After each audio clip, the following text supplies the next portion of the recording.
आदरणीय ज्येष्ठ नेते सुशील कुमारजी शिंदे साहेब यांच्या 84व्या वाढदिवसाच्या निमित्तानं आयोजित करण्यात आलेल्या अभिष्ट चिंतन सोहळ्यासाठी उपस्थित असलेले आदरणीय शरदचंद्रजी पवार साहेब, आदरणीय सुशील कुमारजी शिंदे साहेब, राष्ट्रवादी काँग्रेसचे राज्याचे अध्यक्ष माननीय जयंतजी पाटील, आदरणीय विजयदादा मोहिते पाटील, आदरणीय छत्रपती शाहू महाराज, खासदार शाहू महाराज, त्याचप्रमाणे सन्माननीय खासदार धैर्यशीलजी मोहिते पाटील, खासदार प्रणितीताई, खासदार विशाल पाटील, खासदार निलेश लंके, खासदार बजरंग सोनवणे, खासदार ओमराजे निंबाळकर, खासदार संजय देशमुख, खासदार भगरे गुरुजी, केवढी मोठी खासदाराची आणि बरेच आले नाहीत अजून. उपस्थित असलेले आदरणीय भावेसाहेब, सिद्धरामजी मेत्रे, उपस्थित सर्व मान्यवर, सर्व बंधू आणि भगिनी, प्रथम तर मी आदरणीय विजयदादा, खासदार धैर्यशीलजी आणि रणजितदादा यांचे अभिनंदन करतो, त्यांचे आभार मानतो की अत्यंत सुंदर कार्यक्रमाचं आयोजन त्यांनी येथे केलेलं आहे, आपल्या सर्वांना उपस्थित ठेवलेलं आहे. आणि एक संधी खासदारांच्या आणि आदरणीय सुशीलकुमार शिंदे साहेबांच्या सत्काराच्या निमित्तानं तुमच्या सगळ्यांचं सुद्धा आभार मानण्याचं, तुमच्या सगळ्यांचं कौतुक करण्याची संधी सुद्धा आम्हाला दिलेली आहे. मी तुमच्या सगळ्यांचं खरं म्हणजे महाराष्ट्रातल्या जनतेचं सुद्धा अभिनंदन केलं पाहिजे, त्यांचे आभार मानले पाहिजे. आणि आज तुमच्या सगळ्यांचं प्रणितीताईला, धैर्यशील दादाला तुम्ही प्रचंड मताधिक्यानं विजय केलं, याकरता तुमच्या सगळ्यांचे सुद्धा आभार इथे आम्ही मानतो. तुम्ही काय काम केलं हे कदाचित तुमच्या लक्षात येईल न येईल मला माहित नाही. इतिहास चालत राहतो, इतिहास लिहिला जात असतो, पण आजचा हा इतिहास लिहिला जाणार आहे 2024च्या लोकसभेचा.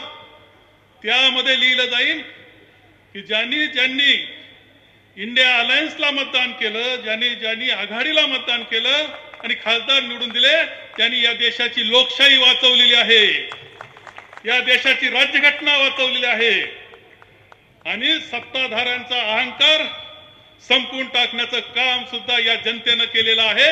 आणि म्हणून महाराष्ट्रातल्या जनतेचं, देशाच्या जनतेचं अभिनंदन करायचं, त्यामध्ये तुमचं अभिनंदन करायची संधी, तुमचे आभार मानण्याची संधी या निमित्तानं आम्हा सगळ्यांना मिळाली. खरं म्हणजे खूप चांगलं असं आयोजन इथं करण्यात आलंय. आदरणीय पवार साहेब आहेत, आदरणीय पवार साहेबांच्या प्रमुख उपस्थितीमध्ये आदरणीय सुशील कुमार शिंदे साहेबांचा सत्कार, विजयदादा उपस्थित, महाराष्ट्रातला हा सोहळा अविस्मरणीय सोहळा म्हणून आपल्याला उल्लेख करावा लागेल. कायम लक्षात राहणारा सोहळा आहे, कारण हे व्यासपीठ जे आपल्याला सगळ्यांना दिसतंय हे पुढच्या कालखंडातलं सुद्धा महाराष्ट्राच्या परिवर्तनाचं व्यासपीठ आहे, हे आपण लक्षात घ्या. जो देश महाराष्ट्र पुढे घडवायचा त्याचं व्यासपीठ आज या निमित्तानं निर्माण झालेलं आपल्या सगळ्यांना दिसतंय. ही खासदार मंडळी इथे उपस्थित आहेत, त्यांना जबाबदारी आहे की ही ताकद वाढवण्याची जबाबदारी त्यांची. मला माहिती आहे की हे सगळे मला माहिती आहेत, जबरदस्त ताकदीचे खासदार आपण निवडून दिले. आदरणीय शाहू महाराज आहेत, आमचे निलेश लंके, इथं उल्लेख केला जयंतरावांनी, सत्तेचा अहंकार असलेला, श्रीमंतीचा अहंकार असलेल्या विरुद्ध निलेश लंके सारखा कार्यकर्ता विजयी होऊ शकतो, हे लोकशाहीने दाखवून दिलेलं आहे. आदरणीय सुशील कुमार शिंदे साहेबांचा सत्कार आपण करतो आहोत. खरं सुशील कुमार शिंदे साहेब आहेत आणि पवार साहेब आहेत. आमचा कॉलेजचा कालखंड होता सुरुवातीच्या कालखंडामध्ये, त्यावेळेस त्यांना आमचे युवकांचे हिरो म्हणून आम्ही पाहत होतो.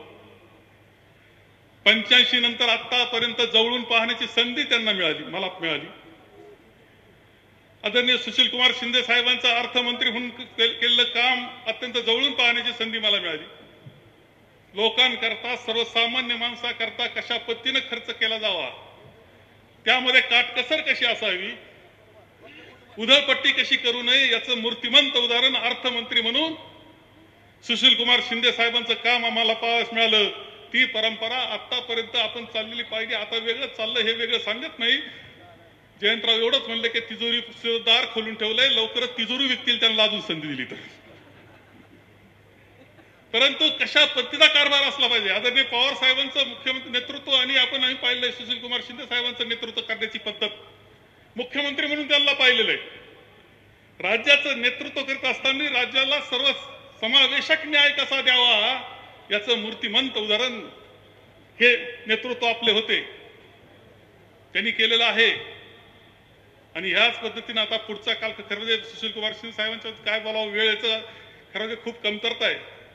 माझं मत असं की एक परिसंवाद दिवसभराचा असा ठेवला पाहिजे की पवार साहेब आणि सुशील कुमार शिंदे साहेबांचं जीवन आणि ते कसं मार्गदर्शक आपल्याला आहे हे सांगणारा परिसंवाद दिवसभराचा होऊ शकतो.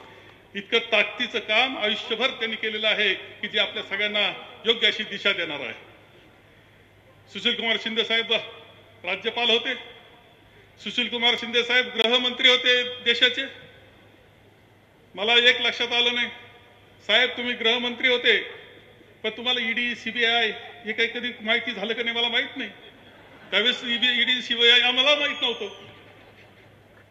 कदाचित कुणी म्हणलं असतं की हे पा ईडी लावा याला, तर तुम्ही म्हणले असताल वेडा झाला का तू.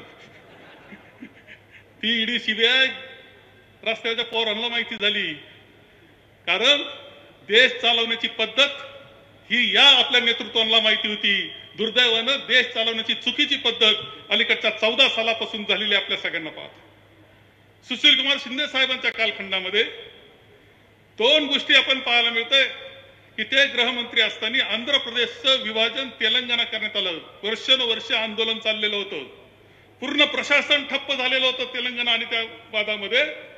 तो प्रश्न अत्यंत चांगल्या रीतीने सोडवण्याचं काम हे सुशील कुमार शिंदे साहेबांनी केलेलं आपल्याला दिसतंय.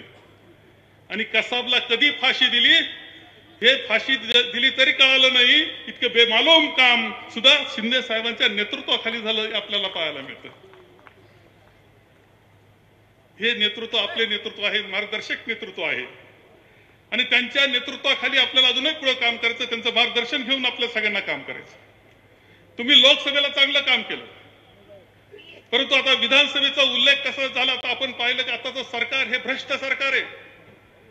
धैर्यशील खासदार धैर्यशील यांनी आपल्याला सांगितलं, त्यांनी एक उदाहरण दिलं जयंतराव तुम्ही येण्याच्या अगोदर. त्यांनी असं सांगितलं खासदारांनी की 200 कोटी रुपये पुलाला खर्च होणार होता, तो 100 कोटी रुपयात चांगला पूल कसा होऊ शकतो याचं उदाहरण ते देत होते. आणि तुम्ही उदाहरण देत होते की 10,000 कोटी रुपयाचं जे काम आहे ते 20,000 कोटीला कसं करायचं आताचं सरकार शिकवतंय. ही वस्तुस्थिती आहे. इस्टिमेट फुगवले जात आहेत. प्रचंड भ्रष्टाचार संपूर्णपणे राज्यामध्ये चाललेला दिसतोय, देशामध्ये चाललेला दिसतोय. सत्तेतून पैसा उभा करायचा आणि त्या पैशाच्या जीवावर पुन्हा सत्ता हासिल करायची, अशा प्रकारचा कारभार चाललेला आपल्या सगळ्यांना दिसतो आहे. आपल्याला खूप मोठं काम आपल्याला करावं लागणार आहे. अर्थव्यवस्था पूर्णपणे मोडून गेलेली आहे. तुम्हाला खरं सांगतो, राज्याची अर्थव्यवस्था मोडून गेलेली आहे. आम्हा सगळ्यांना विचार करावा लागेल की आपलं सरकार येणार, आघाडीचं सरकार येणार आपण म्हणतो, पण आल्या आल्या ही अर्थव्यवस्था दुरुस्त कशी करायची इथपासून आमचा प्रश्न सुरू होणार आहे हे तुम्हाला सांगतो. पूर्णपणे शांतता सुव्यवस्था मोडीत निघालेली आहे. या सत्ताधाऱ्यांचा एक आमदार पोलीस स्टेशनमध्ये गोळीबार करतो. सत्ताधाऱ्यांचे मुलं बाळ लोकांच्या अंगावर गाड्या घालतायत आणि त्यांना वाचवायला सत्ताधारी धावतायत. अंमली पदार्थाचा हैदोस झालेला आपल्या सगळ्यांना दिसतोय. बदलापूरची घटना असेल, मणिपूर पासून पाहतोय भाजपच्या राज्यामध्ये मणिपूरमध्ये आदिवासी महिलांवर झालेले अत्याचार. आम्ही पाहिलं बिल्किश बानू, तिच्यावर झालेला अन्याय.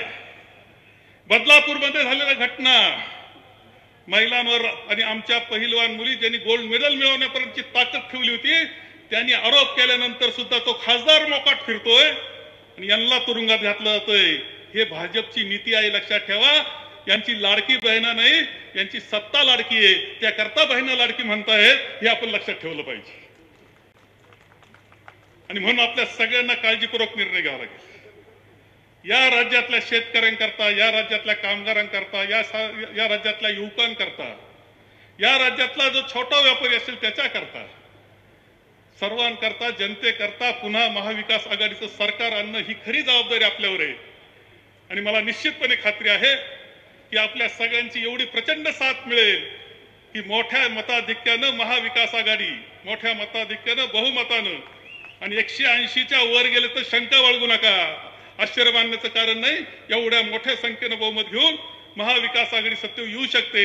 त्याकरता तुमच्या सगळ्यांची साथ राहू द्या एवढं आवाहन या निमित्ताने करतो.